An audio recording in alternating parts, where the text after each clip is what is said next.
coup de coup bas, coup fourré de la campagne. Nous commençons avec la visite de François Fillon chez son meilleur ami. Oui, quand une campagne patine légèrement, quand le moral n'est pas au plus haut, rien de tel que de retrouver ses vrais amis, ceux qui ont toujours été là, les plus fidèles. C'est pourquoi François Fillon s'est rendu hier matin aux côtés de Jean-François Copé, direction Meaux, et oui, avec Jean-François Copé, le rival, l'ennemi du temps de l'élection à la tête de l'UMP.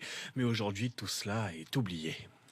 Il n'y a plus de place pour les mauvais souvenirs. Donc aujourd'hui, on est rassemblés. Moi, je suis très heureux qu'il ait accepté François Fillon de venir ici à Meaux. Donc tout est pardonné, tout est oublié ? Moi, je pense que la page, elle doit être absolument tournée. Et elle l'est, dans mon esprit, sans aucune hésitation. Magie de la politique, ils s'aiment désormais comme au premier jour, c'est fou ce que peut faire une campagne. François Fillon a donc eu droit à un accueil soigné à Meaux, un pas de casserole, mais des supportrices en pleine forme. Fillon, président, Fillon, président, Fillon. Ça redonne un peu de baume au cœur, de quoi requinquer le candidat à qui Jean-François Copé a offert, attention, la visite de l'Office du tourisme de Meaux, avec en clou du spectacle la dégustation du brie de Meaux.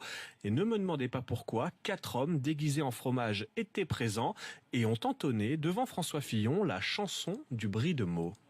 Alors, messieurs, 1, 2, 3. Charlemagne serait ici, il nous réclamerait du brie, et retournerait au tombeau si ce n'était du brie de Meaux. Ah, ah, sacré Charlemagne, sacré Charlemagne. Voilà.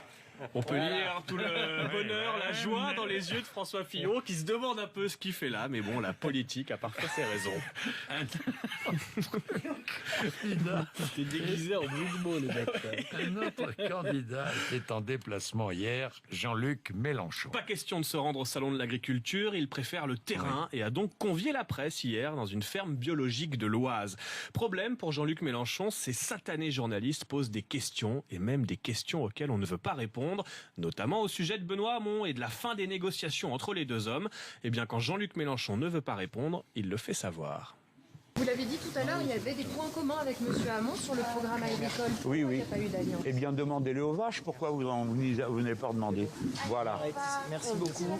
Écoutez, je voudrais que ce soit clair. Je ne m'exprimerai pas. Non, vous ne clarifiez rien et ça ne m'intéresse pas. Voilà. C'est l'agriculture qui nous Sur le intéresse. salon de l'agriculture, Naturel, il revient au galop, je convie les journalistes, mais surtout, pas de questions qui fâchent.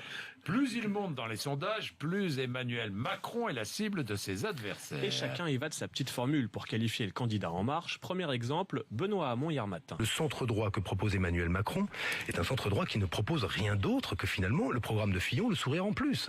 C'est le programme de Fillon, le sourire en plus, autrement dit Macron est de droite. Mais à droite, on pense tout l'inverse. Exemple avec le lieutenant de Fillon, Bruno Retailleau. Les Français découvrent qui est Emmanuel Macron. Eh bien, Emmanuel Macron, c'est la gauche bobo. C'est à la fois une sorte de golden boy et la dépénalisation du cannabis, c'est à la fois Woodstock et Wall Street finalement.